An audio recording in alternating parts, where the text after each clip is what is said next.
Welcome back to another episode of Street Lighting Reviews. Today we have a beautiful specimen. This is a Joslyn MV-131 clamshell fixture.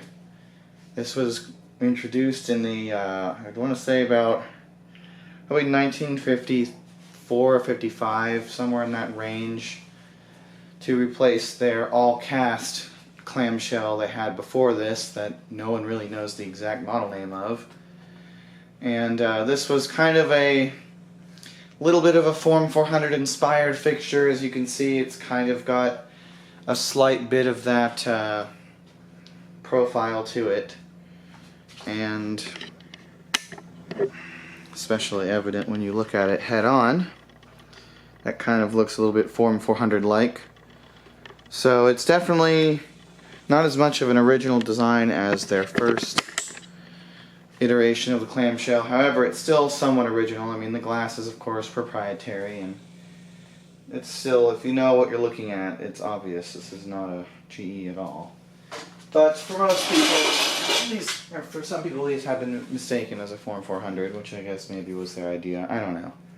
Regardless, these are very cool clamshells. They're pretty well made despite being a stamped housing, and they're not terribly common.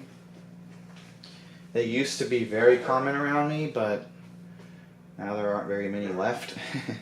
I'd say there's probably about 5 or 4 of these left in my immediate area that I know of anyway. But there used to be probably thousands of these things back in the day. So go ahead and open this thing up here and take a look at the inside. Sorry about that. There we go.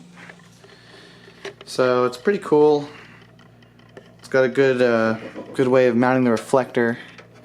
It's a little bit more sturdy than GE's, but it still is the same style. This is just a lot tighter of a clamp, and then it just locks into this bottom part here. On the socket, it's got a little ceramic ring for the hot side of the socket wiring terminal, and then the neutral on the other side. Has a pretty nice socket mount. And what's inside here right now is a 60s, no sorry, that's my 1970 Lifeguard actually. This one has basically brand new brightness, even though it's 54 years old. So this is not the bulb it came with. It came with a 80s or 90s GE lamp.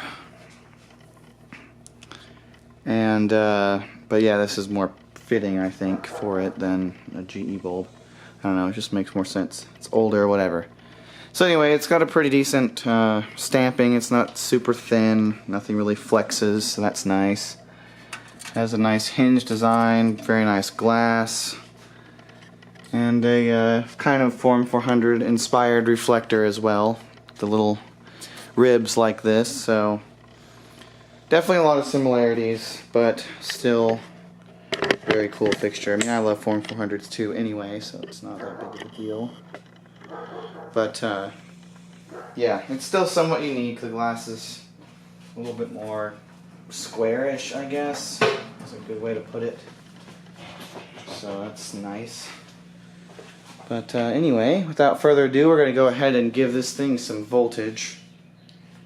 And I have a kilowatt meter here so I can measure all the stuff, even though this isn't the ballast that it came with that I'm running this on. I have the ballast it came with, but I just am using it on my testing remote ballast.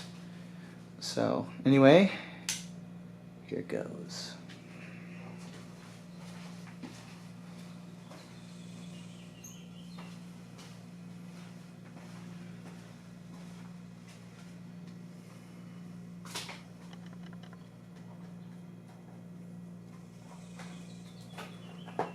There we go.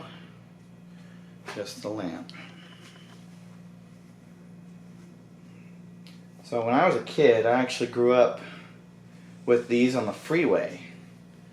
And that was quite the sight, I have to say. There was one freeway out here that had probably 150 or more of these things left by the 2000s.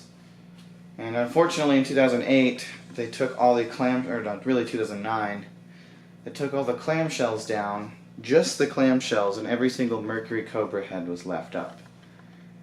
This freeway now is completely gone. They actually bypassed this old section of freeway, since there was probably one of the worst hairpin turns in the country there, called Dead Man's Curve, which I know that's a thing in a lot of places. It's not just exclusive to here, but this one was really bad. A lot of people, I mean, yeah, they had warning signs, but some people don't take that stuff seriously because there's no hairpin turns like that anywhere else here. It was literally just a 90-degree turn, and people would not be able to slow down enough, or just didn't slow down early enough, whatever it was, and would just crash, and hence the name Dead Man's Curve. A lot of people died on it. So they got rid of that, and of course with that meant the entire freeway, all the poles, everything is gone now. It's becoming a boulevard, or I think it's almost done, being some kind of like parkway boulevard thingamabob that is supposed to revitalize the neighborhood this freeway went through. I don't know if that's really going to happen, but I mean, it'd be nice if it did, because that area needs some help. But needless to say, it was really cool to see these things on giant aluminum double guide poles in large numbers back in the day.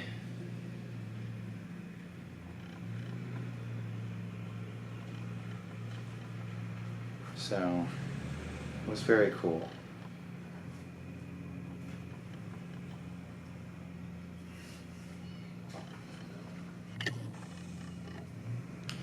It's getting close to full brightness now. This power factor on this ballast is amazing. Sorry about all that noise. I guess my dad is getting home or something. So it currently is running at 398 watts, so it's nearing full brightness. I believe this ballast draws about 50 to 70 watts on its own. So when it gets there, we'll turn the thing off. But it's definitely getting closer. It's now about at 400, so there's that. But yeah, it's very nice to have one of these. These are really cool, unique, well-made fixtures. I don't know exactly when they discontinued these, to be honest. They probably didn't make it as far as some other clamshells did. But they're definitely a big staple, and a lot of places in the country did use these, but now they're really hard to find, like a lot of other old clamshells that were once commonplace have now become, you know, rare.